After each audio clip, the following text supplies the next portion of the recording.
Welcome to the Rational Egoist. I'm your host, Michael Liebowitz.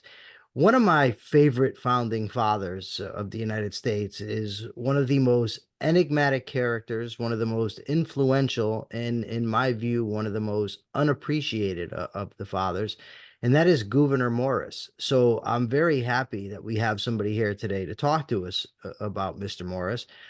Today's guest is the Charles A. Dana Professor of Politics and the Director, Program in Philosophy, Politics, and Economics at Juniata College in Huntington, Pennsylvania.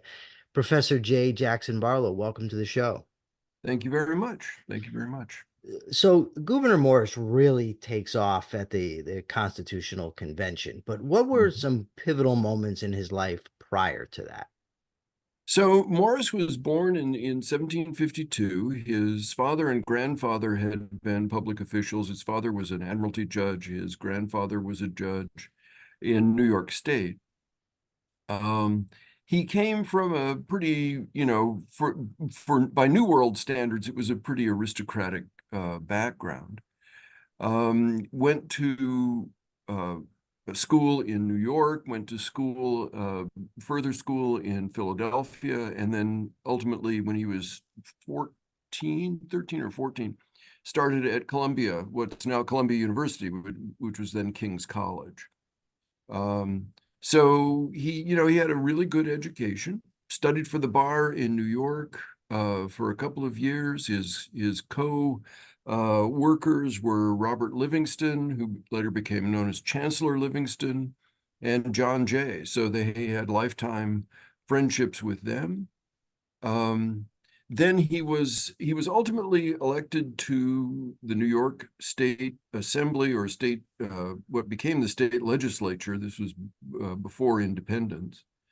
Um, was a lukewarm supporter of independence at first, but gradually warmed to it and became converted to the independence cause.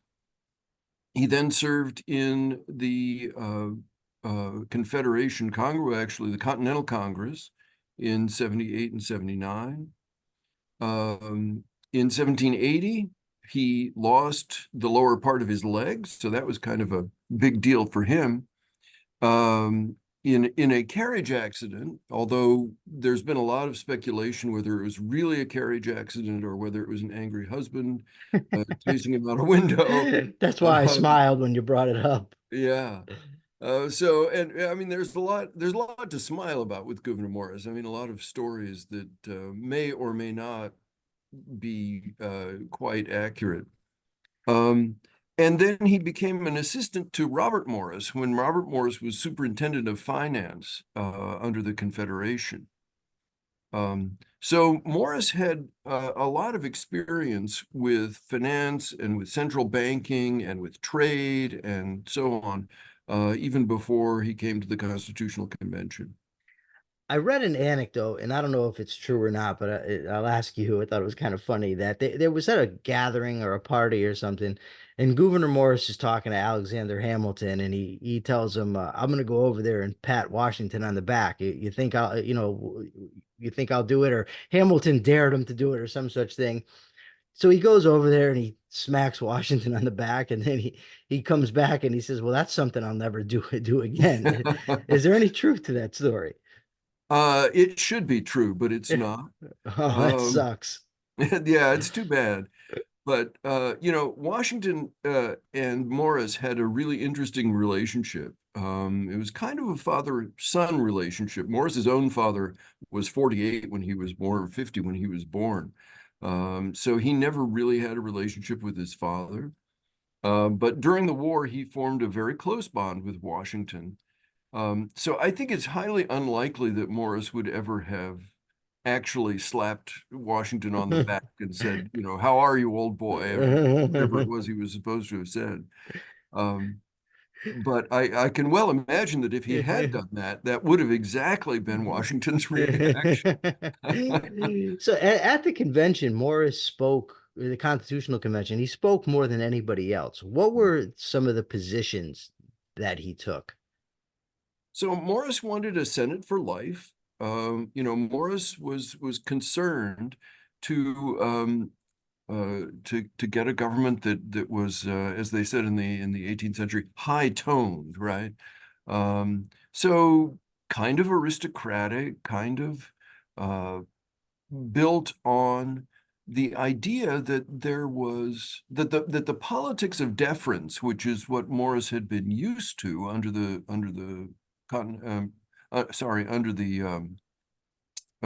under British rule, that politics of deference would continue and that people would defer to their betters.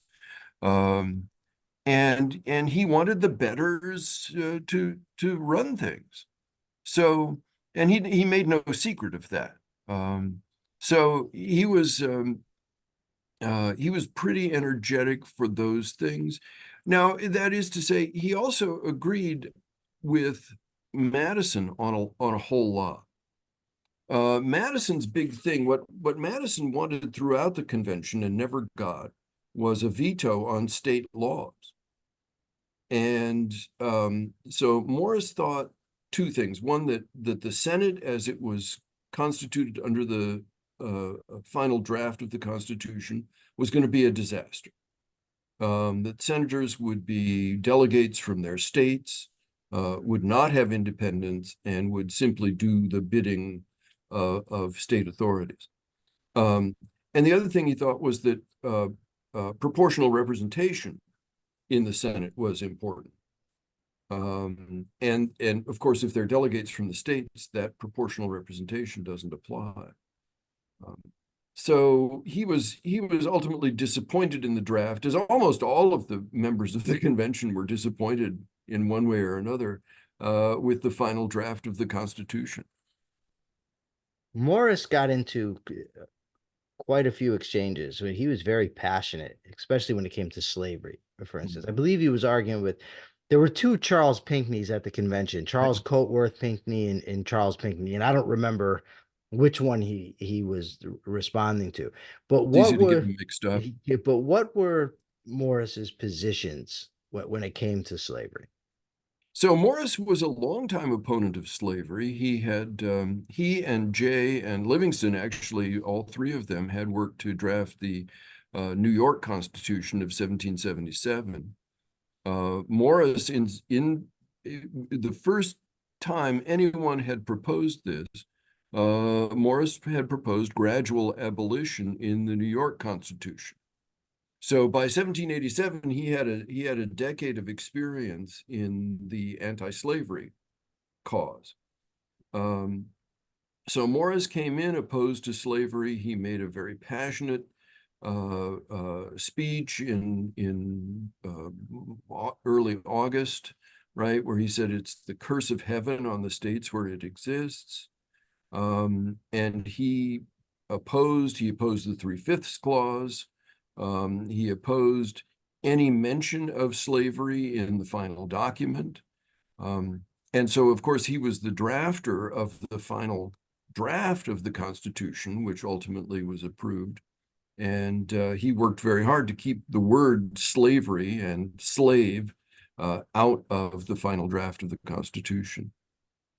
Now, it's been a few years since I've read the convention debate, so correct me if I'm wrong, but I believe that what the South wanted was for slaves, for taxation purposes, to be counted as property so that they wouldn't have to pay taxes. But then for representation purposes, wanted them to be counted as not citizens, but residents, basically. Right. And, Count as one. yeah, and so Morris's response to that was something to the effect of, well, look, if they're property, then why isn't any other property counted when it comes to representation? And if you're saying that they're residents, then why not make them citizens and let them vote? He clearly recognized the hypocrisy and the shenanigans that they were playing. Ultimately, he didn't get his way, but the 3/5 compromise, although he may not have supported it, does that have his imprint on it? In other words, was the fact that they weren't able to get total representation based on the slaves that they held, was that affected by Morris's arguments? I think it was influenced by Morris's arguments. Madison was the one who really, I think, had come up with and drove the compromise on the 3/5 clause ultimately. So you mentioned earlier that he wrote the final draft. What are some of the lasting influences that we can see when we read that final draft of the Constitution, where Morris is definitely implicated in what we're reading? Yeah, there's been a really good article recently. William Trainer, who's the dean at Georgetown Law School, wrote a really nice article on Morris, calling him a dishonest scrivener. That he actually made a lot of subtle changes in the Constitution or in the draft from the penultimate draft to the ultimate draft.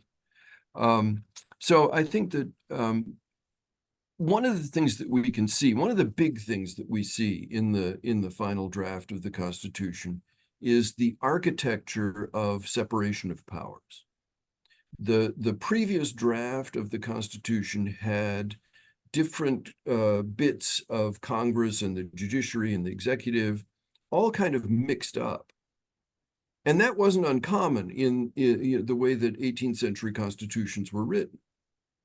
So Morris very clearly laid out Article 1 is about the legislature, Article 2 is about the executive, Article 3 is about the judiciary. And so he was the one who really set out in formal terms or in structural terms that clear delineation of a separated set of separated powers. The other thing is, if you'll notice, the next to last draft of the Constitution spoke of the legislative power, the executive power, and the judicial power. The Constitution says all legislative powers herein granted shall be vested in a Congress of the United States. That little change in language means that the legislative power is not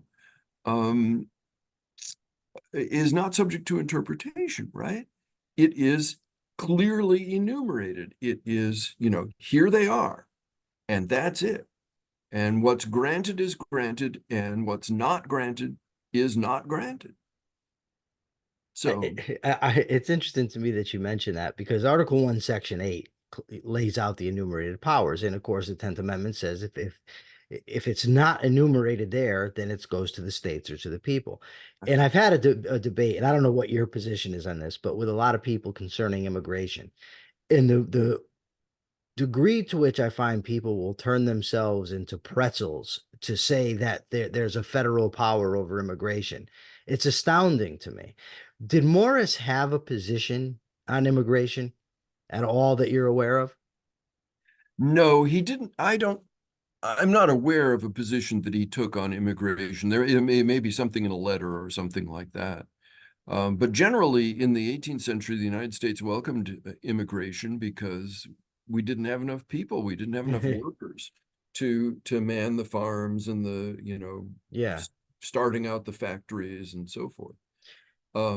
Morris did have views on new states, though. And he wanted, we had a lot of federal territory that had not yet been organized into states. And we came into the Old Northwest Territory at the end of the Revolutionary War. But what Morris wanted was for that territory, any new territory, to be governed as colonies by the original 13 states. He did not want, barbaric places like Ohio coming in and having equality with the original states. So in that sense, yes, he did have some views on how we should treat new members of the Union. And I think probably any introductory to the Constitution class, certainly when I took Introduction to the Constitution, they talk about Marbury v. Madison, and that's where the power of judicial review was given. But Morris, before the Constitution was even ratified, was arguing, I think both in the convention and then in the state ratifying conventions, that judicial review was inherent in the judicial power.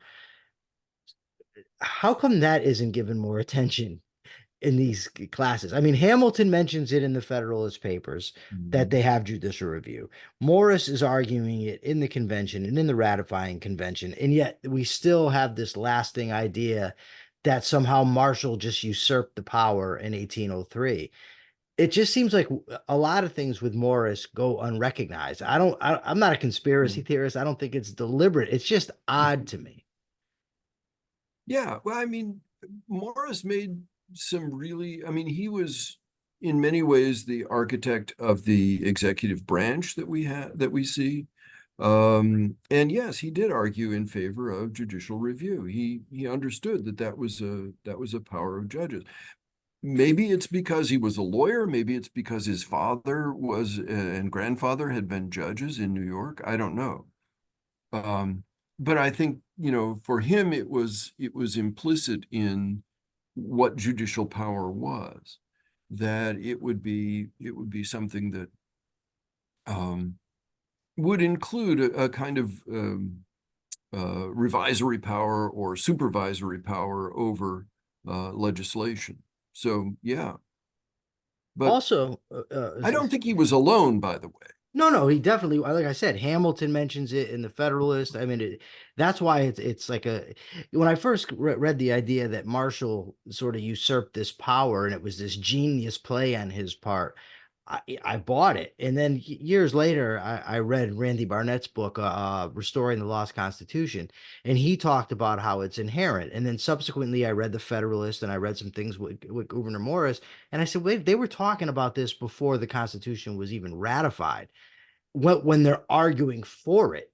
So one of their pitches is that judicial review is inherent in here, and then of course we learn from Marbury v. Madison, in the conventional view that this is something new.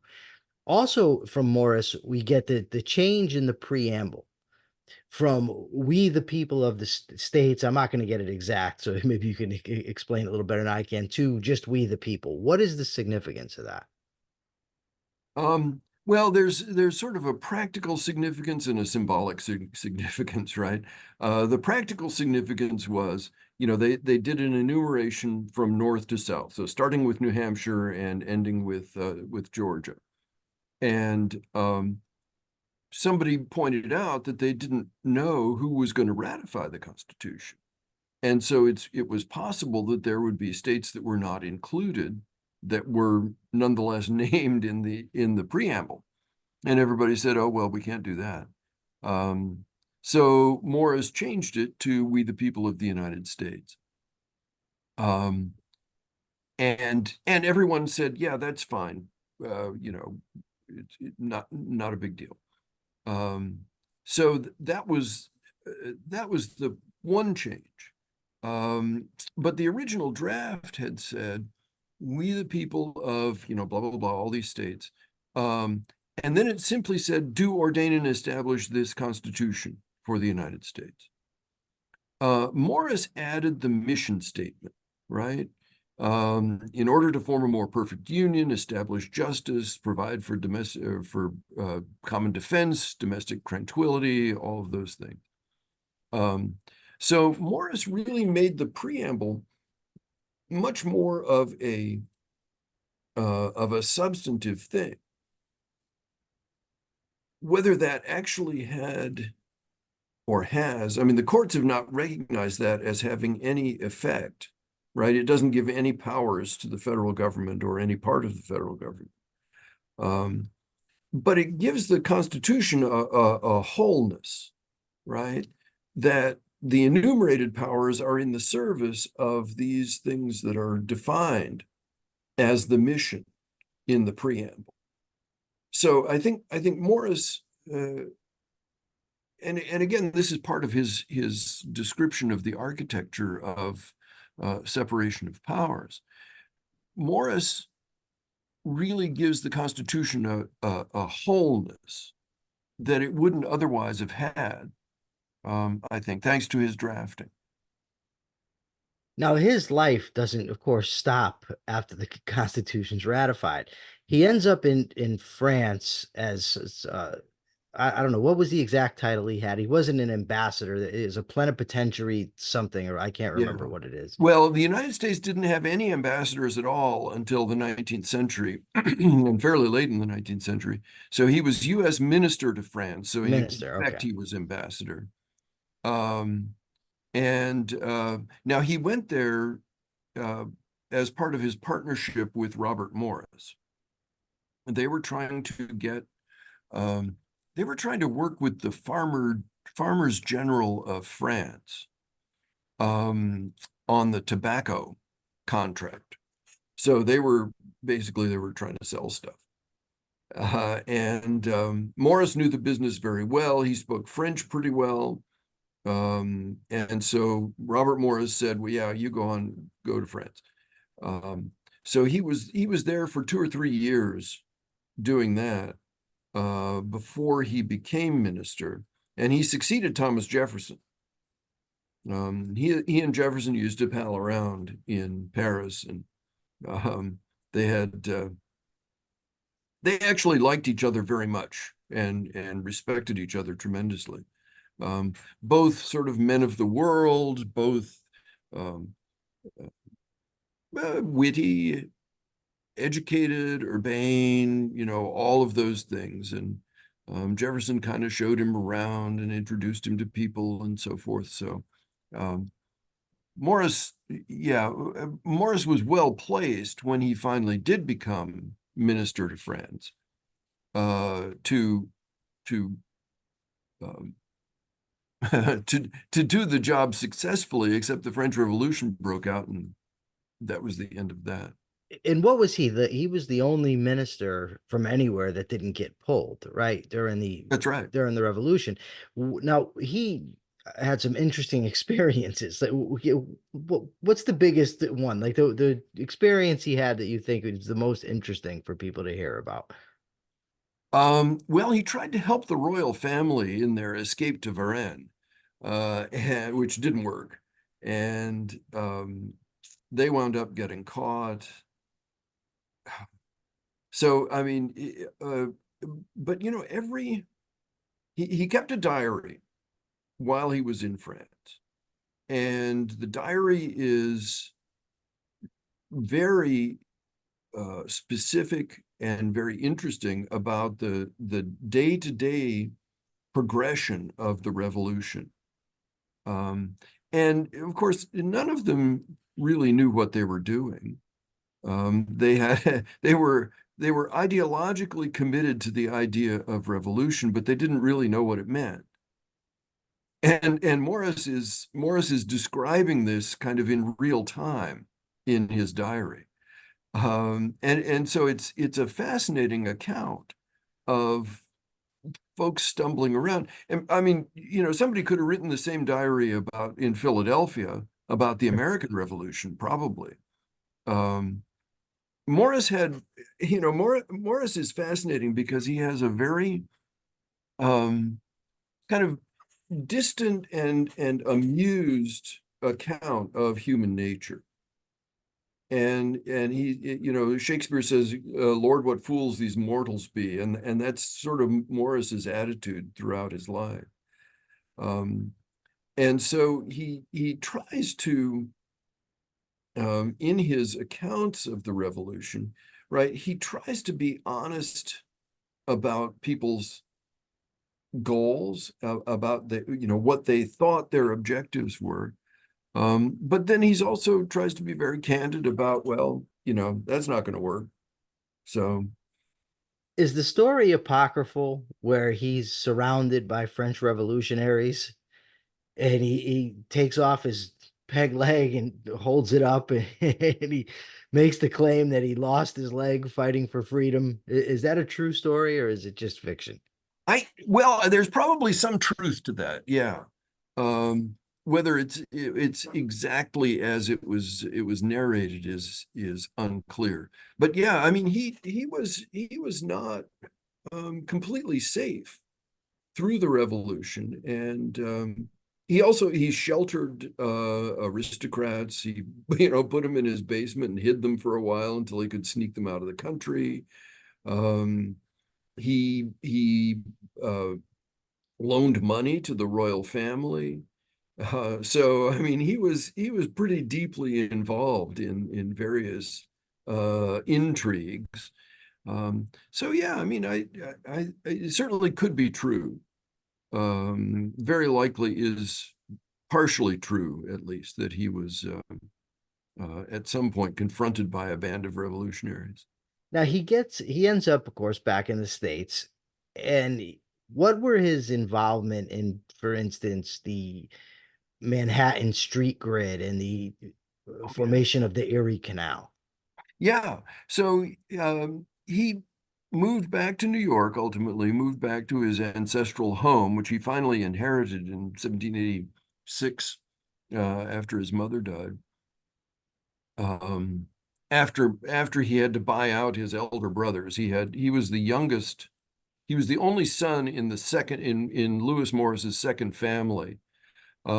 His two older brothers, three older brothers, were all in England, and so he had to buy them out. So it took him a long time actually to get full possession of the estate.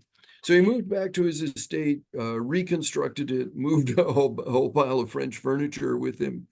Um, and in 1800, he became a senator from New York, filling out an unexpired term. And then he was just doing various things in New York politics, but he was a strong proponent of the Erie Canal. He had been since the Revolutionary War. And so he was on the Erie Canal Commission. He wanted a sea level canal throughout the whole thing, which wouldn't have worked at all, but he eventually saw the light on that. And then, yeah, in 1811, he was a commissioner for the city of New York to draw their street grid, and he laid out the streets of Manhattan. What a So, life. Well, yeah, you brought us up to the next point, the next question I have. Gouverneur Morris, the Federalist par excellence, but then the War of 1812 comes about. What is his position there? he thinks it's stupid. I mean, that's the long and the short of it. Uh, he had opposed Jefferson's embargo in 1808, right? He had consistently opposed the pro-French policy that Jefferson and then later Madison had pursued. And then, the whole impressment thing was a kind of an excuse for Jefferson to get in, or sorry, for Madison to get in a scrape with Britain. But Morris thought it was dumb. And he was even a little bit suspicious that it had been designed to harm the commercial interests of New York and the other northern states, New York, Massachusetts in particular, um, because it did, right? I mean, it scuppered trade. It hurt American interests. It hurt American shipping interests tremendously.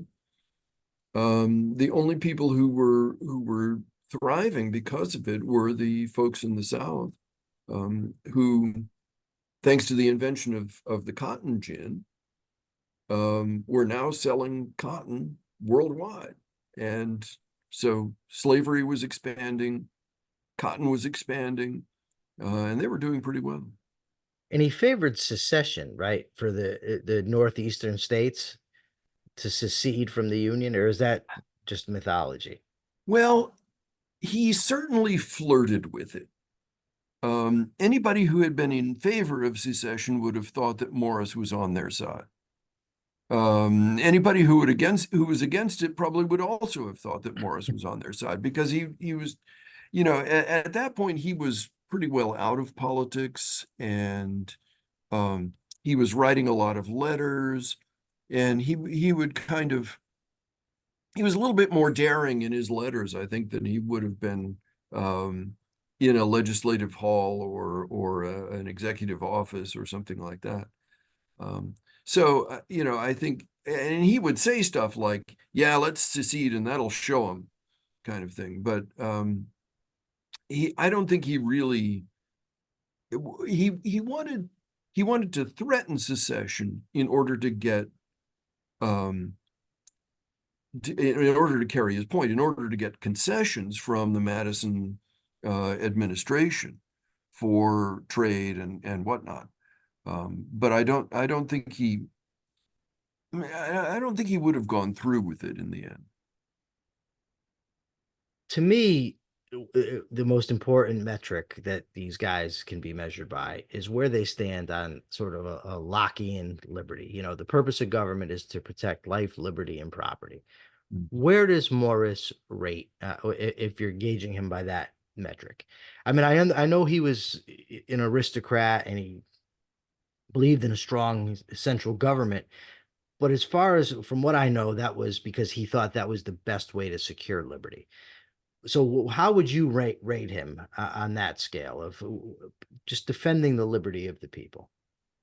Yeah, I mean, I think he's pretty strong on defending the liberties of the people. He thought property was very important, right? Property was the thing that you needed to make sure was strongly preserved.